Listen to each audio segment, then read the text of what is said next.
ചെറിയനാട് പഞ്ചായത്ത് 13-ാം വാർഡിലെ ചെറിയനാട് തേവലക്കുളം റോഡിന്റെ ശോചനീയാവസ്ഥ ഉടൻ പരിഹരിക്കണമെന്നാവശ്യപ്പെട്ട് നാട്ടുകാർ. ചെറിയനാട് പഞ്ചായത്തിലെ 13-ാം വാർഡിലെ മെമ്പറാണ് ഞാൻ. പേര് പ്രസന്നകുമാരി.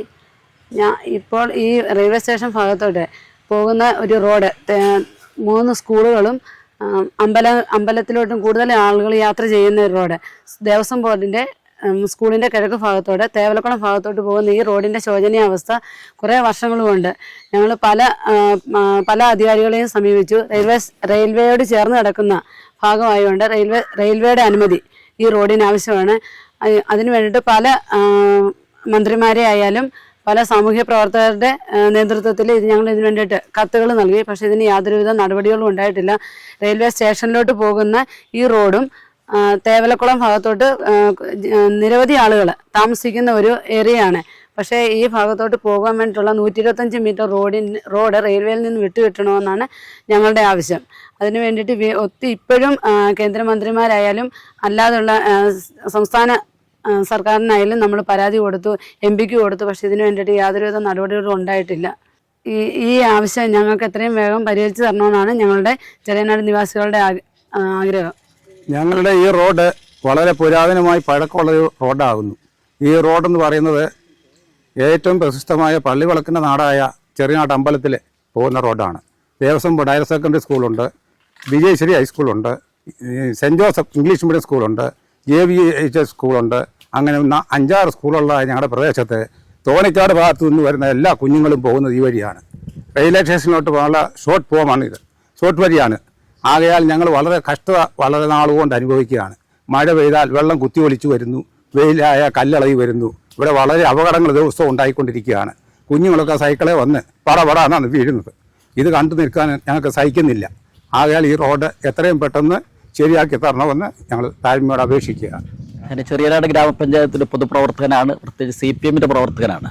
വളരെ നാളുകളായിട്ട് ഈ പ്രദേശ നിവാസികളുടെ ഒട്ടേറെ കഷ്ടപ്പാടുകളും പ്രയാസങ്ങളും പഞ്ചായത്ത് മെമ്പറും പ്രിയങ്കരൻ അച്ചങ്ങച്ചാനൊക്കെ ഇത് വളരെ വിശദമായിട്ട് ഇതിനെക്കുറിച്ച് സൂചിപ്പിക്കുകയുണ്ടായി. ഇത് മുട്ടാത്ത വാതിലുകളില്ല, ഈ വാതിലുകൾ ഇനി തുറന്നിട്ടില്ല. ഇത് ഒട്ടേറെ പറഞ്ഞല്ലോ, തോനക്കാടിൻ്റെ പ്രദേശത്തു നിന്ന് ചെറിയനാട് ജംഗ്ഷനിലേക്ക് വരാനായിട്ടുള്ള ഷോർട്ട് കട്ട് റോഡാണ്. അത് ഇതുവരെ അതിൻ്റെ ഒരു ശാശ്വതമായ പരിഹാരം ഉണ്ടാക്കി തരാത്തത് ഏത് സർക്കാരിൻ്റെ കാലത്തായാലും ശരി, ഒട്ടേറെ MPമാരും MLAമാരുടെയൊക്കെ നിവേദനവും പരാതിയും ഒക്കെ കേന്ദ്ര ഗവൺമെൻറ് സമർപ്പിച്ചിട്ട് നാളും ഇതുവരെ ഇതിൻ്റെ ശാശ്വതമായ ഒരു പരിഹാരം ഉണ്ടായിട്ടില്ല. അതുകൊണ്ട് അടിയന്തരമായി ഈ പ്രദേശനിവാസികളുടെ മാത്രമല്ല ചെറിയനാട് ഗ്രാമപഞ്ചായത്തിൻ്റെ മൊത്തത്തിലൊരു ആവശ്യമായിട്ട് ഞാനിതിനെ കണ്ടുകൊണ്ട് പറയാൻ ആഗ്രഹിക്കുകയാണ്. ഏതെങ്കിലും തരത്തിലുള്ള സോഴ്സ് ഉപയോഗിച്ചുകൊണ്ട് ഈ റോഡ് എത്രയും വേഗം സഞ്ചാരയോഗ്യമാക്കി തന്ന് ഈ ചെറിയനാട് നിവാസികളെ സഹായിക്കണമെന്ന് വളരെ വിനയപൂർവ്വം കേന്ദ്ര ഗവൺമെൻറ്റിനോട് അഭ്യർത്ഥിക്കുന്നു. ഞാനിവിടുത്തെ ഒരു പ്രദേശവാസിയാണ്. അതിലുപരി ഒരു സജീവമായിട്ട് പൊതുപ്രവർത്തനത്തിലൊക്കെ ഏർപ്പെട്ടുകൊണ്ടിരിക്കുകയാണ്. അപ്പോൾ ഇതിനു മുമ്പ് നമ്മുടെ സഹോദരൻ പറഞ്ഞതുപോലെ തന്നെ ഈ റെയിൽവേ ഇപ്പം പുതിയതായിട്ട് പണി കഴിപ്പിച്ച ഈ ഒരു ഓടയുടെ ഒരു പ്രവർത്തനം എന്ന് പറയുന്നത്, മുകളിൽ നിന്ന് വരുന്ന വെള്ളം പണ്ട് കാലങ്ങളിൽ ഈ ഓടയില്ലായിരുന്നുണ്ട്, അത് പരന്നാണ് ഒഴുകിക്കൊണ്ടിരുന്നത്. ഇപ്പോൾ ഇതിൻ്റെ പരിസര പ്രദേശങ്ങളിലെ ഉയർന്ന ഭാഗങ്ങളിൽ നിന്നുള്ള വെള്ളം വളരെ ശക്തിയായിട്ട് ഈ ഓടയിലൂടെ കടന്നു വന്നിട്ട് ഈ റോഡിൽ കൂടെ പരന്നൊഴുകി ഈ റോഡിൻ്റെ ശോചനീയ അവസ്ഥയെക്കുറിച്ചൊക്കെ സംസാരിച്ചു. ഇപ്പോൾ ഇത്രത്തോളം ശോചനീയ അവസ്ഥയാകാനുള്ള കാരണം ഇത്തരത്തിൽ വെള്ളം കുത്തിയൊലിച്ച് വന്നതുകൊണ്ടാണ്. ഇനിയുള്ള വരും കാലങ്ങളിൽ അതിശക്തമായിട്ടുള്ള ഒഴുക്കുണ്ടാവും.